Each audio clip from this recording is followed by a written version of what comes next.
Halo teman-teman, kembali lagi bersama saya William Basri. Dan di video kali ini kita lanjutkan sharing kita teman-teman ya. Sharing terkait dengan pengalaman saya beli rumah. Jadi teman-teman, gak terasa kita udah sampai ke part 4. Ini adalah proses KPR. Karena video kali ini cukup padat teman-teman, jadi saya berusaha menyusun materi dalam bentuk PowerPoint teman-teman ya, supaya lebih mudah saya jelaskan. Jadi seperti biasa, file PowerPoint ini teman-teman bisa langsung download di kolom deskripsi. Di situ juga ada satu file ya, file Excel terkait dengan kalkulator KPR. Teman-teman juga bisa download supaya memudahkan kita nanti pada saat pekerjaan soal. Oke, mungkin langsung saja saya ke tampilan komputernya ya. Di sini saya akan mereview sedikit terkait dengan video sebelumnya.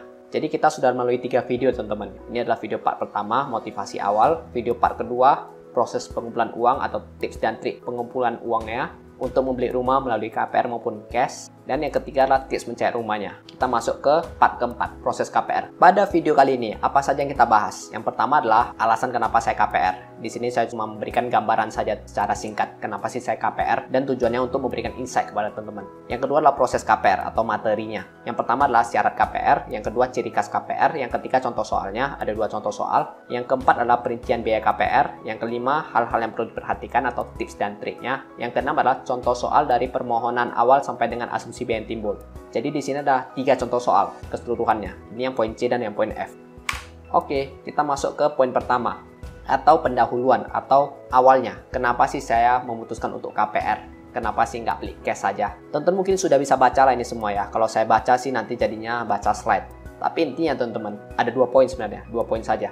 Yang pertama sih, kalau mau beli cash itu proses pengumpulan uangnya terlalu lama. Yang kedua sih, saya sudah membuat master plan. Sudah membuat plan A, plan B, plan C, plan D atas apa yang terjadi. Poin pertama, proses pengumpulan uang yang terlalu lama jika membeli cash. Saya akan cerita sedikit teman-teman dari pandangan saya. Ini bisa jadi benar, bisa jadi salah. Teman-teman ambil positifnya saja.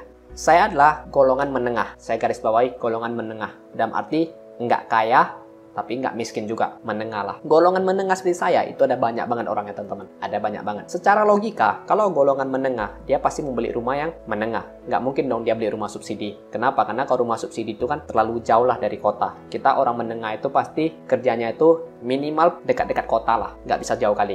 Jadi kita itu pasti cari rumahnya itu yang golongan menengah. Berapa sih harga rumah golongan menengah? Kisaran 300 juta sampai dengan 900 juta mungkin. Maybe ya, 900 juta. Golongan subsidi di bawah 300 juta. 200 juta lah, 150 juta lah, dan lain sebagainya. Golongan mewah di atas 1 miliar. Masalah muncul teman-teman. Saya mau membeli rumah golongan menengah, range 300 juta sampai 1 miliar. Tapi ternyata yang membeli rumah tersebut bukan cuma dari golongan menengah saja, melainkan dari golongan orang kaya juga. Kenapa demikian? Orang kaya membeli rumah golongan menengah sebagai sarana investasi. Saya membeli rumah golongan menengah untuk tempat tinggal. Hal ini mengakibatkan adanya permintaan yang tinggi, sedangkan supply-nya rumah menengah, rumah golongan menengah itu terbatas teman-teman. Kenapa terbatas? Karena tanah itu kan semakin lama semakin sedikit ya. Alhasil, rumah golongan menengah itu semakin lama, semakin naik harganya. Kenapa ya? Karena permintaannya ada terus. Hukum permintaan penawaran lah. Supply-nya terbatas, permintaannya cukup tinggi, otomatis harganya naik. Hal ini membuat saya melihat, wah nggak bisa nih, saya nggak bisa beli rumah lama-lama teman-teman. Semakin lama saya beli, semakin lama saya mengumpulkan uang, ada banyak faktor-faktor yang nggak bisa saya kendalikan teman-teman. Yang pertama, bisa jadi tanah habis. Otomatis saya nggak bisa dapat rumah dekat dengan kota. Bisa jadi semakin jauh. Yang kedua, harga semakin naik. Untuk itu teman-teman, saya memutuskan untuk KPR. Karena saya melihat nggak sehat nih. Ini udah nggak sehat. Yang mau beli rumah golongan menengah itu bukan cuma orang menengah saja, tapi juga dari orang kaya. Ya memang sebenarnya sah-sah saja sih, namanya juga investasi ya. Tapi impact-nya ya ke kita orang menengah. Kita semakin sulit gitu ya.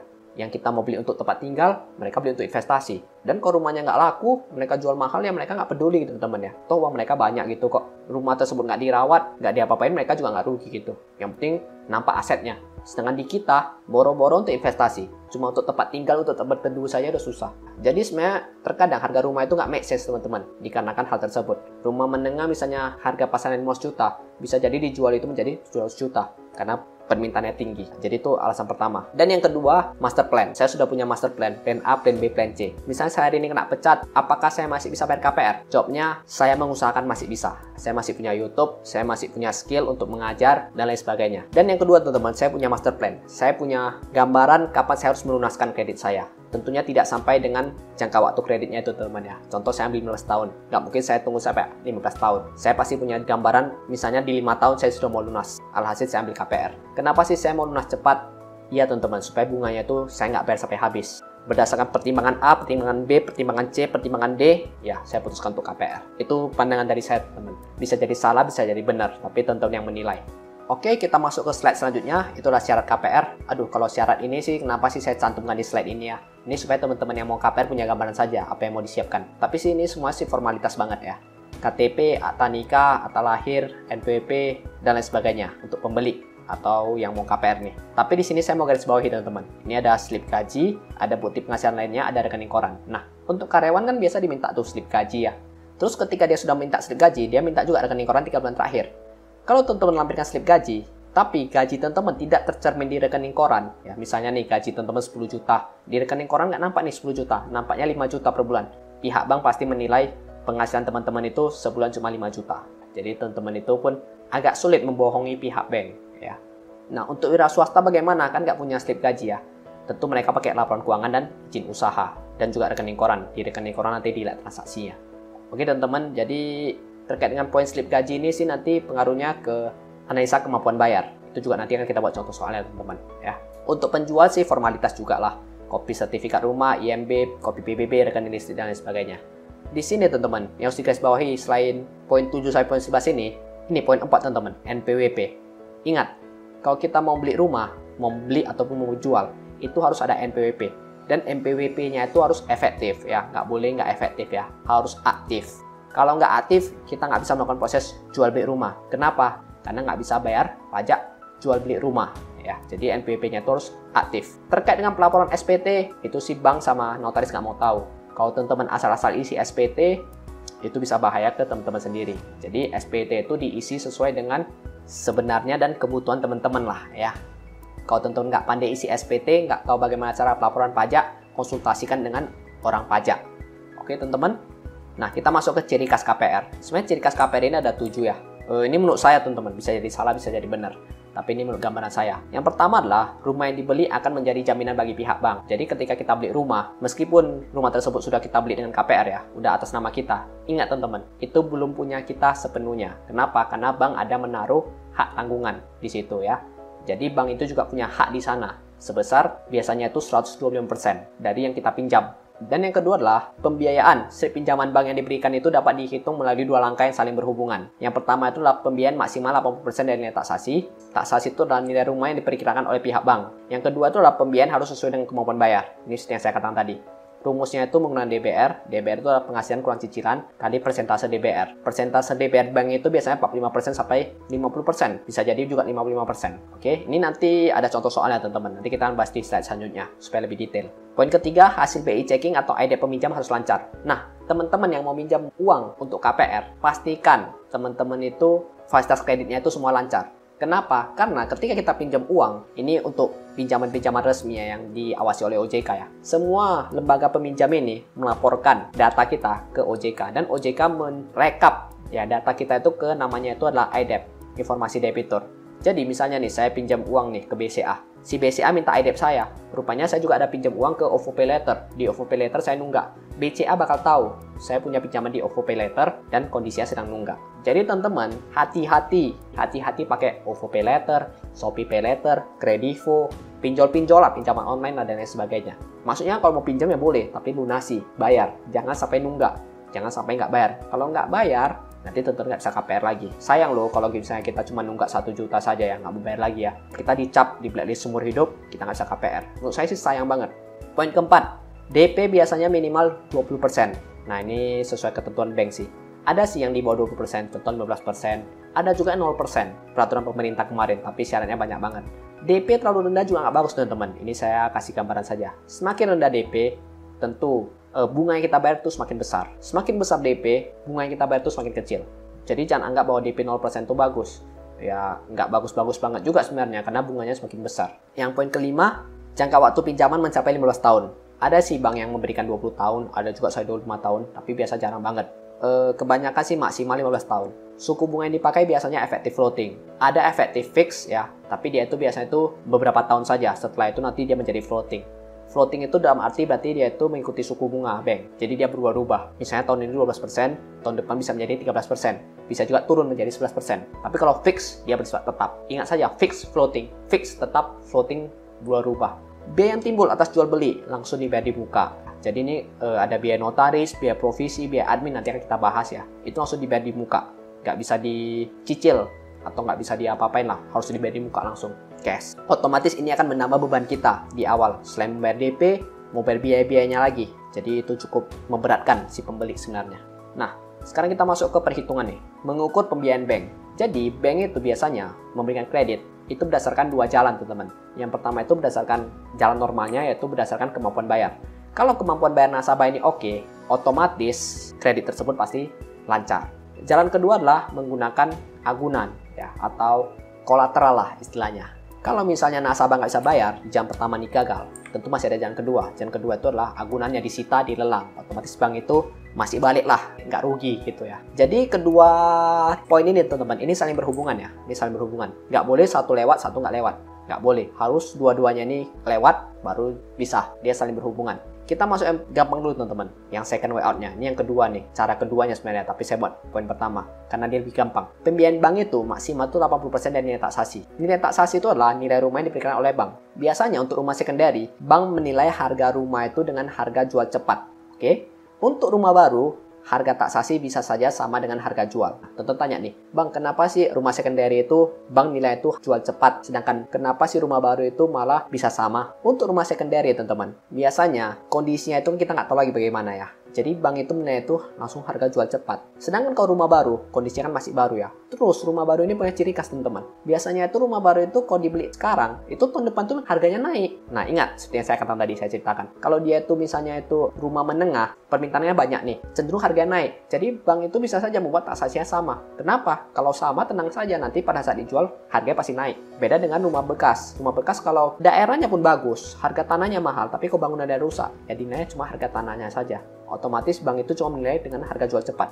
Ini contoh, example, harga rumah sekunderinya 15 juta. Ini dealnya, penjual pembeli. Ternyata bank cuma menilai 400 juta. Maka maksimal pinjaman yang dapat diperoleh itu berapa teman-teman? Kalikan 80% kali 4 juta. Itu adalah 320 juta. Seperti begitu teman-teman. Jadi berdasarkan poin pertama, cuma bisa dapat 320 juta saja cair pinjamannya. Kalau dia bisa keluarkan 400 juta, ya bahaya teman-teman ya. Nanti bank bisa rugi.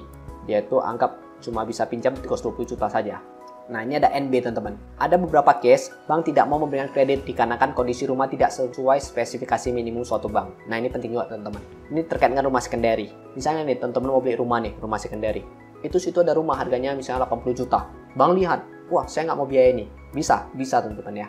Kenapa? Bank juga punya spesifikasi untuk agunan mereka. Contoh nih, misalnya jalannya nggak bisa lewat mobil. Bank nggak mau. Kenapa? Karena kalau kebakaran, pemadam kebakaran nggak bisa masuk. Otomatis rumahnya pasti bye-bye gitu, pasti dadah ya. Jadi bank itu juga punya spesifikasi teman-teman, rumahnya mereka mau ambil sebagai jaminan. Minimal bisa masuk mobil, enggak tusuk sate, ya, dan lain sebagainya. Bank juga punya spesifikasi. Jadi teman-teman jangan bilang, saya mau beli rumah ini, bank pasti mau. Belum tentu, bank harus survei juga, bank harus lihat juga. Nah, ini yang poin kedua teman-teman. Pembiayaan harus sesuai dengan kemampuan bayar, menggunakan rasio DBR. DBR itu adalah rasio perbandingan antara pinjaman per bulan dengan seluruh pendapatan bulanan. Mungkin ini agak susah lah.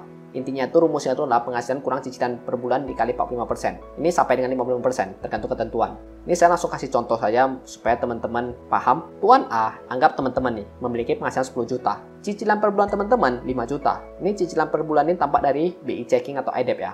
Jadi teman-teman kalau punya cicilan di OVO Pay Later, Shopee Pay Later, Kredivo, apalagi pinjamannya Aku Laku ya, atau kartu kredit BCA, Permata dan lain sebagainya, pihak bank langsung bisa lihat nih yang mau berikan kredit. Oh dia punya pinjaman, dihitung tuh berapa sebulan dia bayar. Hitung, oh ada 5 juta nih. Ini akan masuk ke rumusnya, rumus DBR. Cicilan per bulannya itu 5 juta.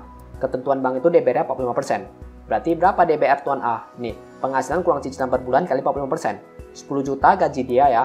Ini yang udah diverifikasi ya, udah nampak di rekening koran. 10 juta dikurangi 5 juta, cicilan dia yang nampak di iDebt, dikali 45%. 5 juta kali 45%, dapat 2.250.000. Jadi maksimal Tuan A boleh cicil sebulan untuk KPR, ya angsuran dia maksimal sebesar 2.250.000. Maksimal angsuran dia itu sebesar 2.250.000. Ya, ini udah maksimal banget teman-teman. Nah, ini menggunakan DBR.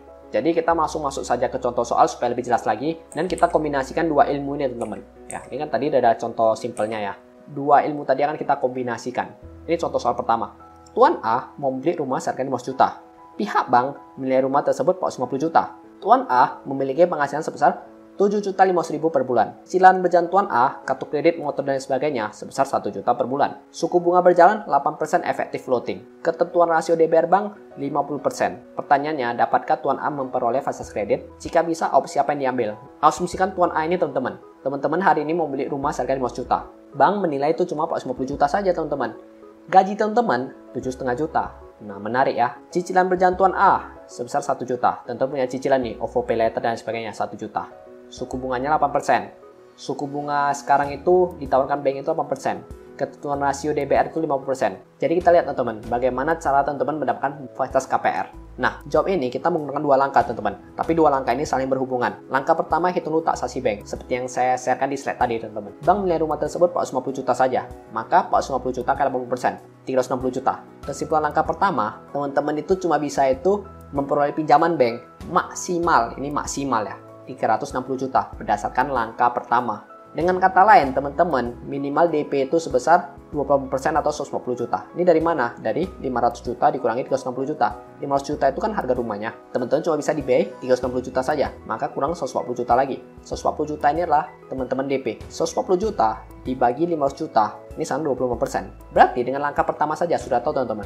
Teman-teman itu sudah pasti harus minimal DP 20%. Kalau teman-teman cuma mau DP 20%, itu sudah nggak bisa. Sudah nggak lewat lagi di langkah pertama ini teman-teman. Ya. Oke, itu langkah pertama cara perhitungannya. Belum selesai sampai sana teman-teman, kita masuk ke langkah kedua lagi. Kita hitung kemampuan bayar teman-teman. Penghasilan teman-teman 7,5 juta. Cicilan berjalan teman-teman 1 juta. Rasio DBR ketentuan bank itu 50%. Maka rumusnya itu adalah penghasilan kurang cicilan kali 50%. 7,5 juta dikurangi 1 juta dikali 50%. 6,5 juta kali 50%. Maka perhitungan rasio DBR teman-teman itu adalah atau maksimal asuransi teman-teman itu adalah sebesar 3.250.000. Jadi ini ada 2 kesimpulan ya teman-teman. Pertama, teman-teman itu maksimal boleh pinjam ke bank itu sebesar 360 juta. Yang kedua, maksimal asuransi teman-teman itu sebesar 3.250.000. Nah, ini yang saya jelaskan tadi teman-teman. Ada 2 kesimpulan. Pembiayaan bank maksimal 360 juta, maksimal angsuran 325 juta. Sekarang, saya asumsikan nih, teman-teman kan udah tahu nih ya, teman-teman boleh maksimal pinjam 360 juta. Suku bunga bank itu 8%. Sekarang kita kombinasikan ke jangka waktu teman. Jangka waktu itu kan sebenarnya ada 5 tahun, ada 8 tahun, ada 10 tahun, ada 15 tahun. Saya asumsikan bahwa teman-teman pinjam 360 juta, suku bunga 8%, jangka waktunya 5 tahun. Cicilannya itu berapa teman-teman? Untuk menghitung cicilan ini, teman-teman pakai kalkulator KPR, file Excel yang saya berikan. Nah, ini ya teman-teman, saya kasih satu contoh. Kita pinjam 360 juta. Jangka waktunya itu kita coba 60 bulan dulu teman-teman ya. Bunganya itu 8%. Maka angsurannya itu sebesar 7.299.502. Teman-teman lihat, maksimal angsuran teman-teman. Maksimal angsuran teman-teman itu adalah sebulan itu cuma 3.250.000. Tentu kita nggak bisa ngambil selama 5 tahun. Oke, kita naikkan lagi menjadi 10 tahun. 4367. Maksimal kita cuma 3.250.000. Tentu kita juga tidak bisa ngambil 10 tahun.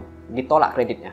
180 bulan atau 15 tahun juga nggak cukup teman-teman. 15 tahun juga tidak bisa teman-teman, karena cicilan 15 tahun itu adalah 3.440.000 setiap bulannya. Sedangkan kita cuma bisa 3.250.000. Maka kesimpulannya itu adalah kita tidak bisa meminjam sebesar 360 juta teman-teman. Kenapa? Karena kemampuan bayar kita kurang. Kita cari solusi lain supaya menyelamatkan teman-teman nih, supaya tetap bisa minjam. Kita naikkan DP-nya menjadi 35%. DP awal kan 28%. Nih 28% nih. Makanya kita mau pinjam 360 juta. Sekarang kita naikkan DP-nya menjadi 35%. 500 juta kan 35% itu 175 juta. 500 juta dikurangi 175 juta itu 325 juta. Maka teman-teman itu cuma pinjam 325 juta saja. Dengan teman-teman meminjam 325 juta, suku bunga 8% efektif dan jangka waktunya 5 tahun ya. 325 juta, ininya 5 tahun, suku bunga 8%, itu sebesar 6.589.828. Masih nggak cover teman-teman ya. Karena kita itu cuma maksimal 3.250.000. Kita buat 10 tahun, 3.900.000. Masih nggak cover. Kita buat 15 tahun, 3.105.869. Dan 15 tahun bisa teman-teman. Kesimpulannya, teman-teman atau Tuan A bisa memperoleh kredit dengan periode 15 tahun. Dengan asumsi DP-nya itu 35% atau 175 juta. Dan teman-teman meminjam itu 325 juta kepada pihak bank. Suku bunganya itu 8%. Teman-teman misalnya oke saya bersedia DP 35% ya. Terus saya cuma pinjam ke bank 325 juta. teman-teman akan diizinkan mengambil kredit dengan jangka waktu 15 tahun. Jadi ini adalah solusi yang bisa diberikan kepada teman-teman. Tapi ingat, sebenarnya pembahasan ini untuk marketing bank sih, memberikan opsi kepada nasabah. Tapi tetap saya sharekan kepada teman-teman, kenapa? Supaya teman-teman itu sebagai nasabah itu sebelum nanya ke bank, teman-teman udah bisa hitung manual lah, saya sanggup atau enggak gitu. Itu saja sih. Tapi kalau teman-teman mau gampang ya udah langsung ke marketingnya saja. Tapi yang namanya juga ilmu ya. Ilmu itu kita harus mencari tahu. Saya juga bukan marketing bank kok. Tapi saya mencari tahu. Kenapa?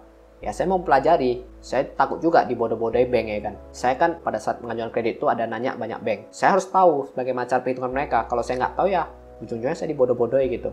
Dibilang saja, wah DP kamu nggak cukup. Oh gini, bunga dibohong-bohongi. Ya saya nggak mau. Saya harus tahu lebih detail. Hasil saya pelajari juga. Dan apa yang saya pelajari saya share kepada teman-teman. Supaya teman-teman juga bisa membandingkannya antar bank. Jangan sampai dibodoh-bodohi, jangan sampai rugi ya. Saya nggak mau teman-teman rugi. Ya haruslah kita harus cari tahu supaya teman-teman itu bisa dikatakan cengli lah, cengli. Oke, contoh soal 2 teman-teman. Tuan B mau membeli rumah seharga 400 juta.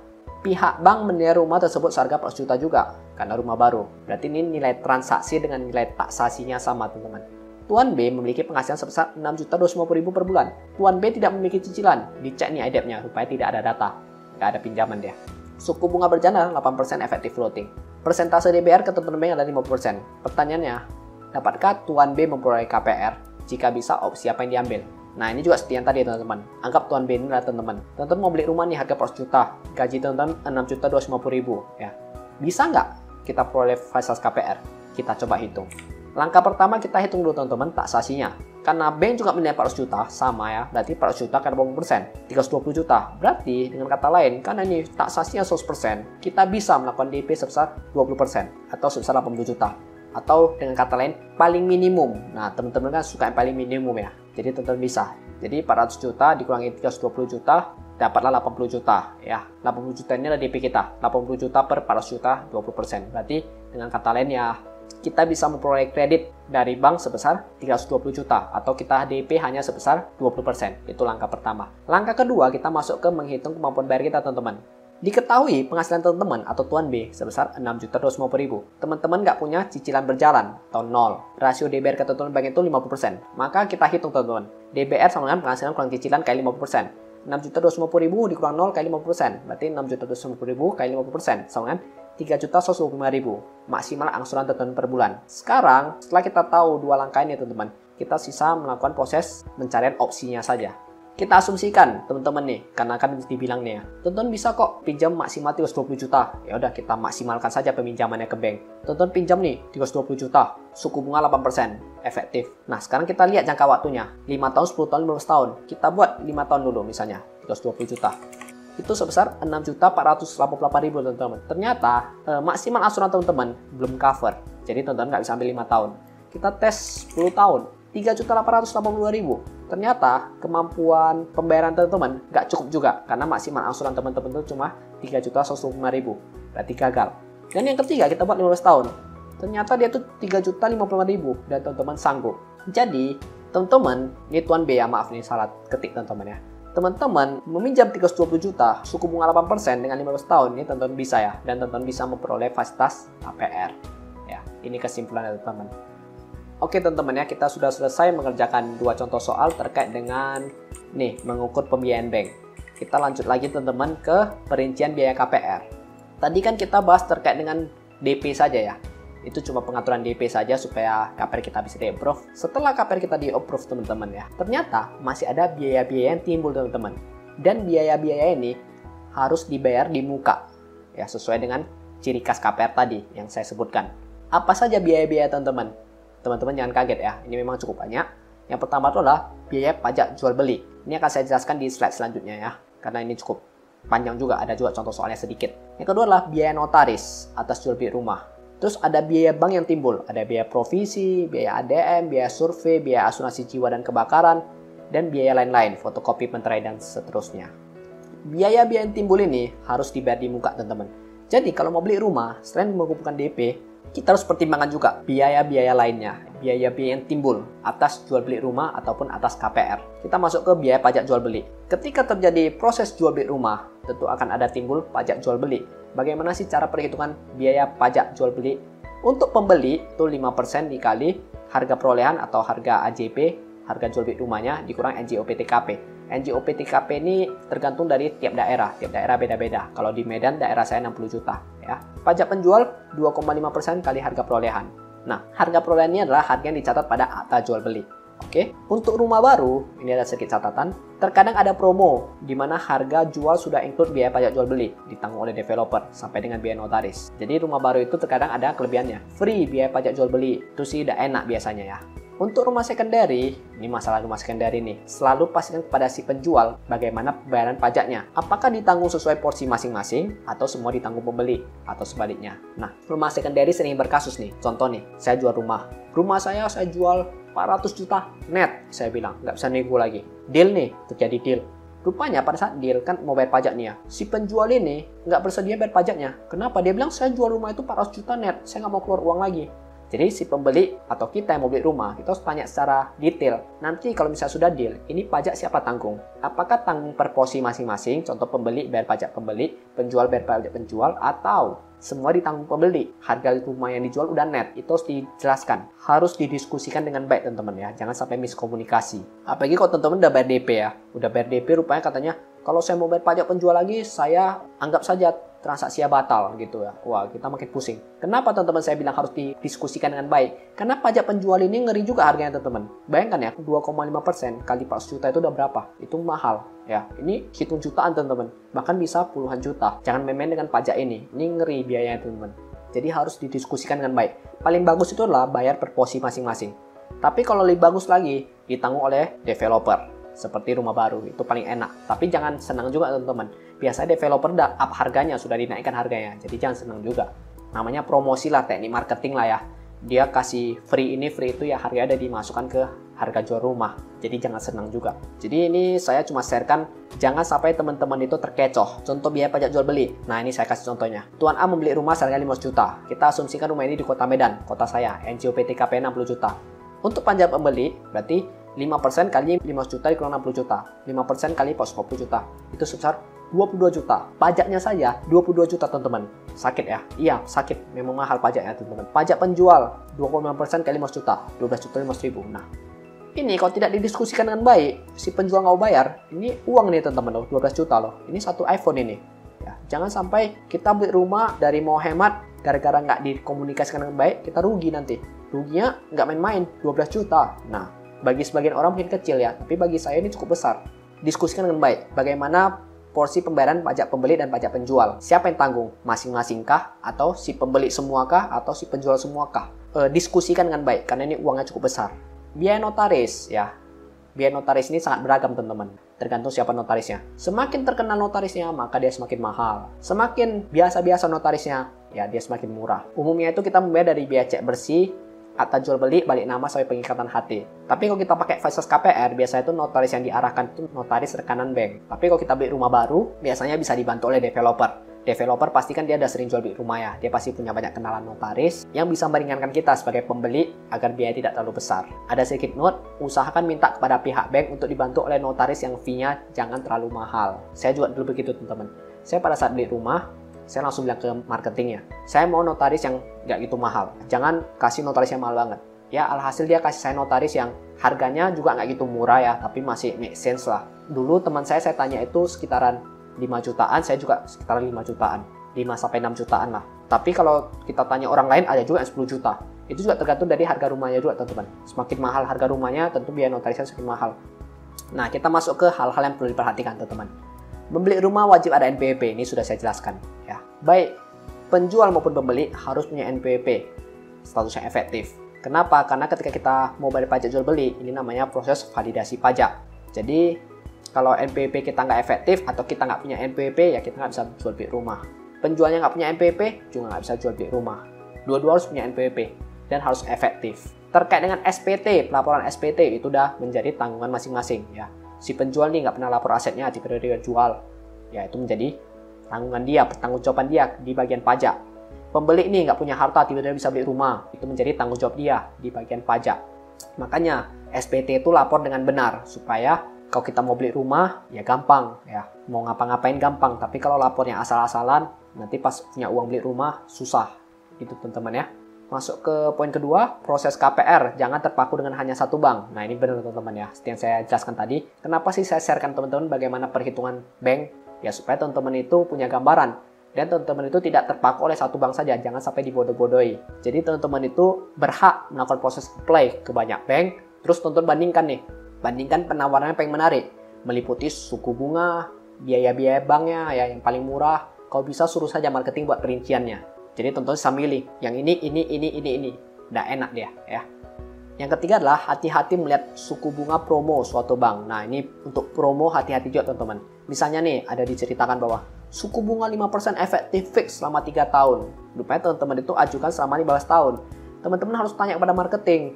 Setelah lewat 3 tahun itu menjadi berapa persen suku bunganya? Rupanya nanti loncat menjadi 12% pula. Kan jauh kali ya. Hati-hati. Terus ketika teman-teman bisa dijawab nih, oh bang nanti naik jadi 12%. Pertimbangkan kembali KPR tersebut ya. Jangan cuma hitung di 3 tahun awal saja pada saat bunganya murah. Tapi hitung juga pada saat bunganya itu menjadi normal. Cash flow teman-teman bagaimana? Arus kas teman-teman. Gaji teman-teman berapa? Teman-teman sanggup bayar berapa? Hitung dengan baik. Pastikan kemampuan finansial teman-teman. Jangan memaksa. Jangan aji mumpung. Hati-hati. KPR itu kreditnya lama loh. Hati-hati. Yang keempat itu hati-hati dengan pinjaman online, pay later, dan lain-lain dan seterusnya. Ini juga termasuk kartu kredit ya. Cicil motor, hati-hati. Ini seperti yang saya sharekan tadi, produk ini melaporkan debiturnya kepada OJK, laporan tersebut akan masuk ke SLIK, di mana jika kita menunggak, maka kredibilitas kita menjadi jelek. Ketika kredibilitas kita menjadi jelek, kita tidak bisa mendapatkan fasilitas KPR. Bukan cuma KPR, semua fasilitas kredit kita nggak bisa peroleh lagi. Jadi saya katakan gini teman-teman, jangan teman-teman itu cuma karena pinjam 1 juta, nggak sanggup bayar, teman-teman di blacklist seumur hidup. Itu sih nyesal banget. Saya sih bilang jangan sampai seperti begitu ya. Jangan saya seperti begitu. Jangan gara-gara gengsi nih, pengen beli ini, pengen beli itu, pakai pay later ya, pakai pinjol, nggak bisa bayar lagi. Teman-teman di blacklist oleh lembaga keuangan selama seumur hidup. Itu sih rugi banget. Karena kenapa? Teman-teman nggak bisa KPR lagi. KPR ini sebenarnya tujuannya itu bukan seperti konsumtif biasa teman-teman ya. KPR ini justru itu menurut saya itu salah satu fasilitas kredit yang masih make sense lah, nggak konsumtif banget. Kenapa? Karena KPR ini kan untuk rumah tinggal. Rumah tinggal itu kan bisa dikatakan tuh hal produktif ya. Teman-teman hari ini kalau punya rumah tinggal, teman-teman buka usaha di sana. Entah ngajar les, entah buat jamu atau apa lain sebagainya. Online shop itu kan udah produktif ya. Jadi menurut saya sih KPR ini masih bisa dikatakan masih produk yang enggak 100% konsumtif lah. Enggak seperti kartu kredit, pinjaman online itu kan untuk konsumtif ya. Jadi pertimbangkanlah dengan baik teman-teman terkait dengan poin 4 ini. Poin kelima, jangan sembarangan DP rumah jika memilih kredit KPR. Nah, ini penting banget teman-teman. Saya sudah sharekan bagaimana perhitungan KPR. Ya, tadi ya di awal ya. Tidak perlu buru-buru. Menjual rumah bukan seperti menjual handphone yang sangat cepat. Jangan takut rumah tersebut dibeli orang. Tenang saya teman-teman. Jual rumah itu nggak cepat. Lama jual rumah itu. Jadi, jangan buru-buru DP. Pastikan dulu kepada pihak bank. Berapa dana yang bisa dicairkan. Hitung dana kita yang tersedia. Dan hitung biaya-biaya yang timbul. Dari biaya bank sampai renovasi rumah. Ini biaya bank nanti akan kita bahas di slide selanjutnya. Jika sudah merasa aman, maka lakukan proses DP. Tapi kalau teman-teman sudah melakukan proses DP duluan atau terlalu cepat, di mana bank tidak bisa mengeluarkan dana sesuai harapan kita, ya, alhasil cash flow kita nggak cukup, kemampuan finansial kita nggak cukup, dan terjadi pembatalan, akhirnya kita batal. Risikonya apa teman-teman? DP kita hangus, dan DP rumah itu nggak 1 juta ya. DP rumah itu minimal 10 juta teman-teman. Di tempat saya ya. Nggak mungkin dong kita mau beli rumah harga 300 juta, DP-nya 1 juta. Kan lucu ya. DP rumah itu minimal 10 juta. Ketika DP itu hangus, ya sakit banget ya. Hangus 10 juta. Mending 10 juta itu kita pakai untuk beli iPhone misalnya teman-teman. Oke? Ini saya sengaja buat gambaran iPhone karena saya tahu iPhone itu menarik ya. Bukan berarti saya itu menawarkan teman-teman iPhone ya. Untuk konsumtif enggak, tapi saya itu mengibarkan uang teman-teman itu sangat berharga daripada uang tersebut hilang mending buat foya-foya, contoh beli iPhone. Itu cuma perumpamaan saya teman-teman ya. Teman-teman jangan anggap Bang William ini asik bilang iPhone, anggap kita itu harus beli iPhone. Ya enggak, kalau punya 10 juta bukan untuk hangus ya jangan beli iPhone, buat untuk produktif, investasikan ya, atau minimal ditabung. Ini saya cuma kasih gambaran saja. Dan yang terakhir, poin 6 teman-teman, pastikan berapa nilai transaksi pada akta jual beli. Nilai transaksi real atau nilai transaksi sesungguhnya teman-teman ya, sebenar-benarnya pada saat kita melakukan proses jual beli, uang yang kita bayarkan yang real, itu bisa terjadi perbedaan dengan apa yang dicatat pada akta jual beli teman-teman, yang diaktekan oleh notaris. Hal ini dikarenakan mungkin baik pembeli atau penjual mau membayar pajak yang lebih sedikit. Jadi pembeli dan penjual itu sepakat ya, mereka itu membuat nilai transaksi pada AJP itu lebih rendah supaya bayar pajaknya lebih sedikit. Namun, teman-teman harus ingat, ini harus menjadi perhatian bagi kita, pembeli. Dikarenakan, ketika kita melakukan proses pembelian rumah, ini sangat berpengaruh pada pelaporan pajak, terutama pada SPT kita. Rumah yang kita beli itu menjadi aktiva, menjadi aset kita. Semakin jauh berbeda antara nilai transaksi sebenarnya dengan nilai yang tercatat pada akta jual beli, hal ini akan mengakibatkan semakin jelek pembukuan pembeli pada pelaporan pajak. Ya, jadi sebenarnya, meskipun kita hemat, bayar pajak teman-teman ya, tapi tetap ingat, itu sebenarnya juga akan membuat laporan pajak kita semakin jelek. Dan kalau laporan pajak kita jelek, kita punya peluang lah untuk dilakukan pemeriksaan pajak. Dan itu yang sebenarnya bisa jadi jauh lebih rugi sih, mau hemat malah bisa jadi lebih rugi. Untuk itu alangkah lebih baik teman-teman itu kalau bisa sih nilai transaksi dan nilai akta jual beli itu bernilai sama seperti yang saya lakukan. Saya juga membuat nilainya sama. Dan ini sedikit catatan teman-teman ya. Untuk rumah baru terkait dengan program free pajak jual beli. Nah, teman-teman misal nih mau beli rumah baru kan dapat program nih gratis biaya pajak jual beli. Teman-teman harus pastikan pada developer berapa nilai rumah yang dia catat pada AJP atau akta jual beli. Jangan karena dia buat program free pajak jual beli, dibuat di AJP-nya itu harganya itu murah banget dan nggak make sense supaya mereka itu bayar pajak sedikit. Kalau seperti begitu teman-teman boleh komplain ya, bilang teman-teman mau tercatat di AJP itu sesuai dengan nilai transaksi. Supaya apa? Supaya pembukuan pajak teman-teman itu menjadi bagus ya ke depannya. Karena teman-teman melaporkan sesuai dengan kebenarannya. Ingat, ketika kita melaporkan sesuatu hal tidak sesuai dengan kebenarannya dan berawal dari kebohongan, ya nanti ujung-ujungnya berlanjut terus harus bohong.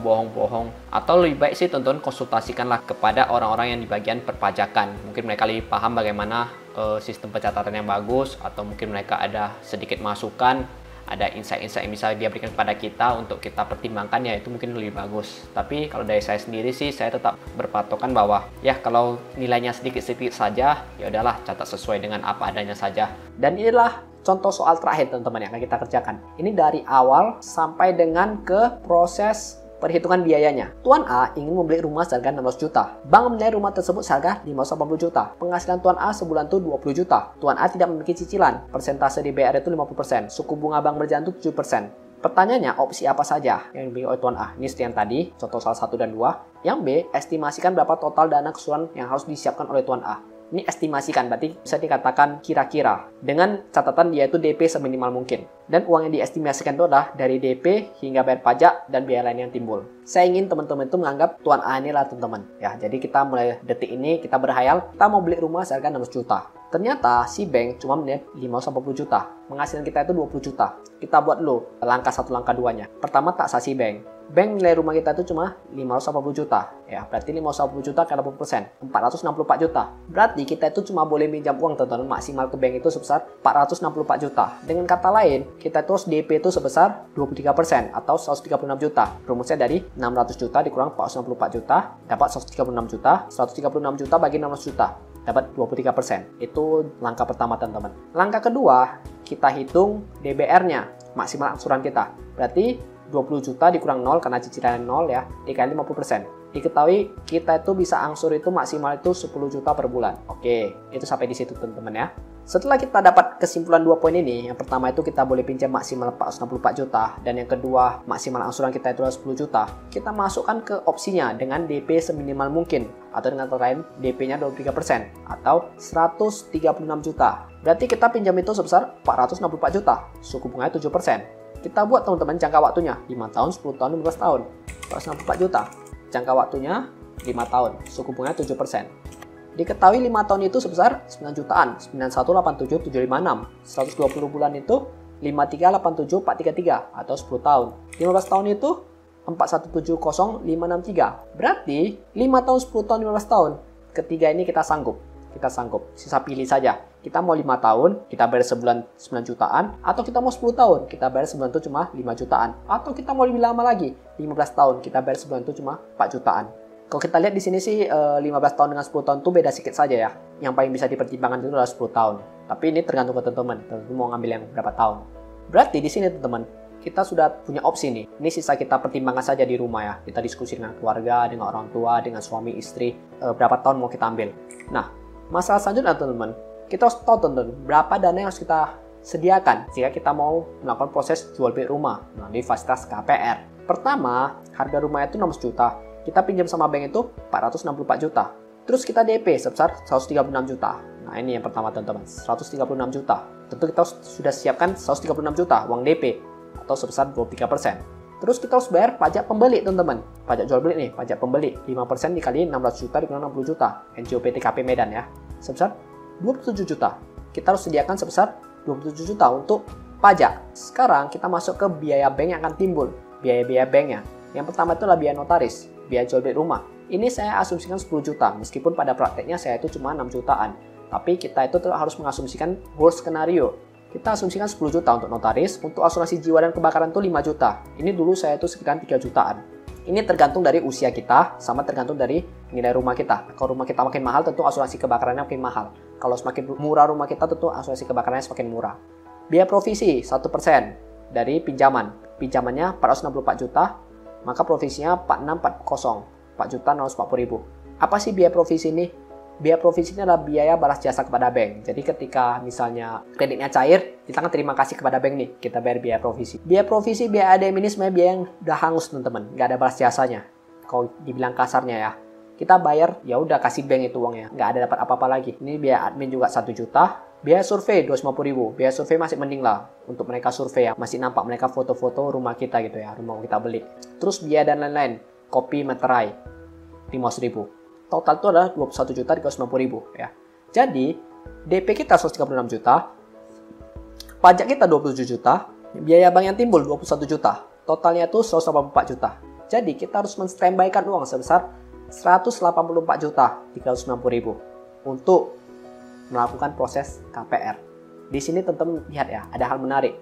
Biaya yang timbul ini 48 juta ya, atau itu sekitaran 8% dari harga rumah. Bayangkan ya, kita mau beli rumah, biayanya saja itu 8% dari harga rumahnya. Ngeri kan? Padahal kita DP itu sebesar 23%. Asumsikan kalau 184 juta ini sebagai DP semuanya, udah enak banget ya. Tapi beda cerita teman-teman. 48 juta ini hangus teman-teman. Sebagian bayar pajak, sebagian bayar ini, bayar itu, bayar ini, bayar itu. Jadi beli rumah itu ya bisa dikatakan mengerikan sebenarnya. Tapi kalau kita nggak beli rumah juga nggak bisa. Dan ini juga sudah saya jalani teman-teman. Saya juga sudah membayarnya uang ini. Bisa murah nggak bang? Ya bisa murah sih. Minta-minta diskon loh sama pihak bank. Seperti notaris, rekomendasikan yang ke yang murah. Asuransi yang nggak bisa lagi lah dinego. Provisi minta 0,5%. ADM minta diskon lagi. Survei minta gratis kalau bisa ya. Kopi meterai. Ya ini hemat-hemat lah. Ya intinya biaya yang timbul itu mengerikan teman-teman. Mengerikan.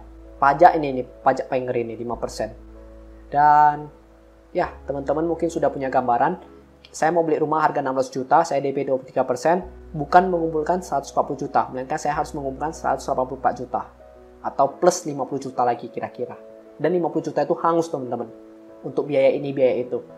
Dan udah selesai teman-teman proses KPR. Menurut saya sih ini materinya juga sudah cukup lengkap. Kalau teman-teman merasa masih kurang paham, kurang mengerti, saya ada pertanyaan di sini. Apakah perlu saya melakukan proses live streaming untuk Q&A proses KPR? Jika perlu, tentu boleh komentar. Nanti saya akan buat satu sesi Q&A. Jika memang banyak peminatnya, kita bisa langsung bercerita, ya. Ataupun kita buat sesi Zoom saja. Pakai Zoom lebih bagus lagi, yang langsung bisa komunikasi dua arah. Dan jika video ini bermanfaat, seperti biasa teman-teman, saya nggak minta di subscribe. Kalau mau di-subscribe silahkan, monggo, saya terima kasih banget. Tapi yang paling utama adalah saya hanya ingin berharap teman-teman itu mau men-sharekan video ini kepada teman-teman yang lain. Kenapa? Karena kan memang tujuan saya itu kan berbagi ilmu ya. Jadi saya itu ingin teman-teman yang lain memperoleh manfaat yang sama. Mungkin itu dulu teman-teman video dari saya. Saya William Basri, kita berjumpa di video selanjutnya. Dadah! Nggak bisa. Ya udah, gini aja lah. Bye-bye. Bye-bye.